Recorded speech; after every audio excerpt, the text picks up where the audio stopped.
YouTube horror has become like my favorite subgenre. I'm not even gonna lie. I'm gonna start collecting like the physical media related to that. I already have Talk to Me score on soundtrack, and I'm gonna get the Iron Lung popcorn bucket. But it's become a weird cornerstone of my channel, and I am extremely happy to add another book on the shelf, another video in the catalog, and another name for one of my favorite YouTube horror directors, which it's steadily growing. That name is Curry Barker. Curry Barker, who is one half of the That's a Bad Idea YouTube channel, has now brought us some fantastic horror shorts, a full-length film he released on YouTube, but has now graced us in the theaters with the film Obsession, which is going to be releasing about mid-May. And so for that great occasion, I thought I would finally look into not only his debut horror film, Milk and Cereal, but a few of his horror shorts. Now, as always, I do recommend you go check him out on your own, especially for him. He is definitely a see it to believe it kind of filmmaker. But also because I'm going to be spoiling the shit out of them. Well, some of them I can't spoil because I don't quite understand them, but I'm definitely going to be talking your ear off about them. Let's get into it. For his shorts, I primarily stuck with just the horror ones. I did also watch one of his thrillers, but the four I'm going to be talking about in this section are going to be Heavy Eyes, The Chair, Enigma, and Warning, with Heavy Eyes released in 2022 and the rest of them released in 2023. Especially for, I'm going to say Heavy Eyes and Warnings, it's going to be much less of me thoroughly going into the plot and more of giving you the vibe and feeling I got with it. Like I said, I'm going to be linking down not only the original channel, but also the main ones like Milk and Cereal. That one's going to have a physical link down there and also in the iCard. But getting to Heavy Eyes, it's able to show Curry Barker giving off a fantastic performance as a man trying to struggle with his grips on reality, as his wait for his mother to come home is interrupted by a similar feeling and looking entity arriving. We then find out that this entity is her replacement because she is dead, and so is he, and his replacement is in the closet. They explain it as kind of purgatory, which now our protagonist is entrapped in. Extremely short in comparison to the rest of them, and leaves you wondering what the hell is going on. But it's able to give us some great lighting, some great shots, and most importantly, at least in my opinion, is Curry Barker's acting. Especially when it comes to facial and line deliveries, I think he gives a great job. He's able to just make you feel dread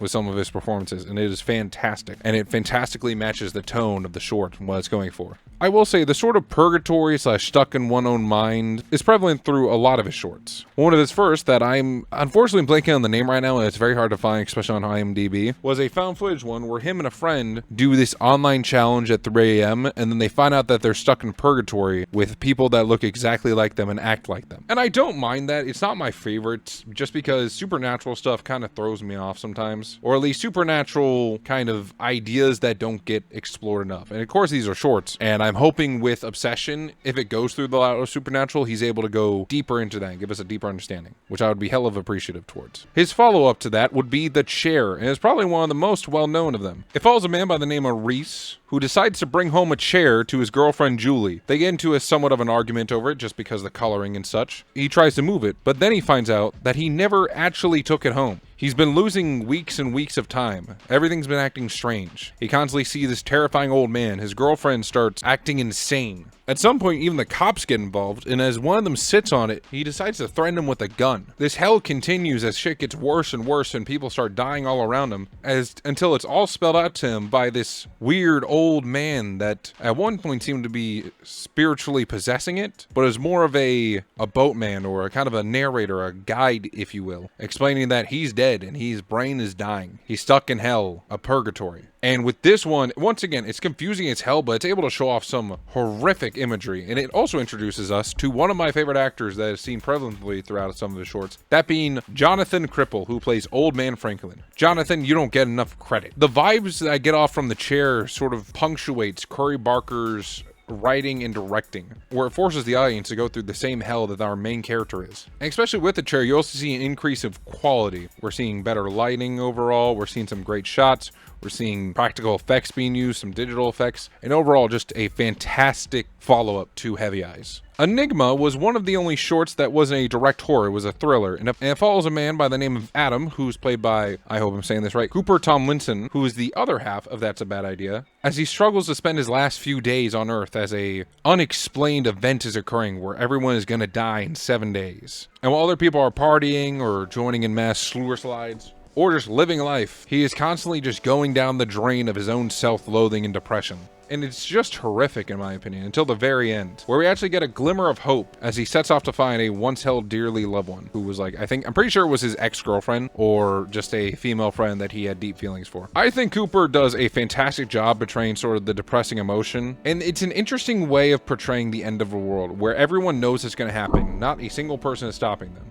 You have your conspirators who are saying, oh, it's not really happening, man, it's bullshit. You have some people who just don't give a fuck. Like, there's this heartbreaking scene where he's calling his mom, talking about, you know, his feelings with the end of the world, how he's wasted his life, and how he should go back and pursue this woman. And his mom just tells him to stop being fucking depressing and not to call her again unless if he has something happy to talk about. And it's fucked. Curry Barker, while he was director of this, it was actually Cooper who written it, as IMDb is telling me this. And Curry actually just plays a dude who works at Papa John's and is as equally depressed as Cooper in this movie. But watching this, I would want to see a whole ass film about this. I definitely want to see more Cooper in these films. He does have a co-starring role in Warnings, but I think he just does a fantastic job across the board with the acting. And like I said, this was the only one that was a non-horror that I watched. It was a thriller, and the uplifting ending was fantastic. I really liked it. And getting into the final short I'm going to be talking about, it is Warnings, where Curry Baker once again joins back in the lead role and plays a guy named Sean, as he has left a mysterious note on his car and is wrapped up in madness trying to find out who left it for him and tries to communicate with this stranger. Now, this is definitely, in my opinion, the most what the fuck movie out of all of them.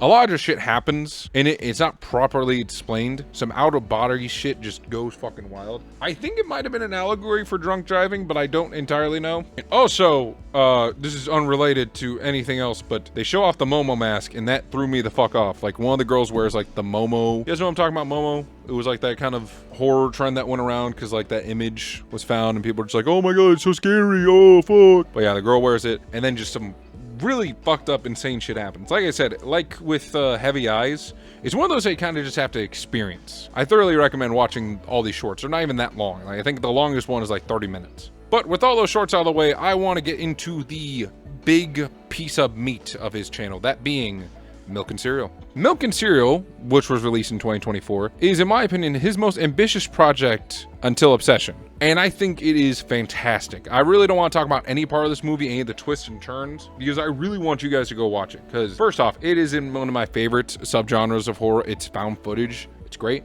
It's one of those found footage movies that really uses the kind of YouTube format to its advantage. Because to get into the plot a little bit, it follows a YouTube, like, prank YouTube group who make videos, and it's actually done in quite an interesting and well thought out way, where since they're both YouTubers and constantly talk about editing and putting out videos, it makes sense why certain effects would show up on screen. At some points, they actually have those little like GIFs and stuff that some YouTubers put on their videos for you to like, comment, and subscribe. I think it's done a proper way. And since they are YouTubers, they know what the YouTubing is. And let's just say, these prank YouTubers, they go a step too far. And that's all I want to say, because I really want you to go watch this one. This video is probably going to be out at the same time as the kill count. I didn't mean for them to come out at the same time. I started working on this video, I believe it was like late April. And then it was announced that Dead Meat would be covering Milk and Cereal on the kill count.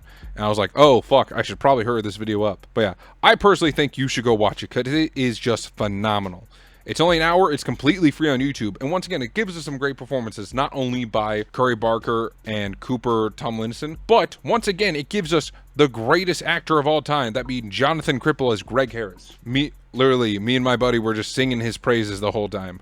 And like I said, it is a fantastic entry into the found footage sub-genre of horror. And I think more people should give some respect on its name. I looked at IMDb, it only has like 3K reviews. Bump that shit up, it's fantastic. Hey there guys, thanks for watching, and thanks for staying by it till the end. Now, some of you guys may be upset that I didn't go too in deep with the plot of Milk and Cereal. That's just because I really want you guys to watch it. It's a great film. If you guys just end up watching the kill count, I mean, that's chill. I mean, I love the kill count. I'm probably going to talk about the kill count in the video. But yeah, if you guys didn't know, I also create content on BKB Studios. I'm uploading a massive video about Terrifier soon, so if you enjoy horror franchises, go watch it. But yeah, we're also going to be pushing out some more videos around here. I want to finally make a video on the Backrooms before the Backrooms film come out. I finally want to get back around to making the Batman reviews. The Lego Batman game is coming out soon, so you can probably see me streaming that at twitch.tv/BatmanGames. I'm also going to finally make a V-card video because I've been opening up boxes of those, no joke boxes of those on the stream.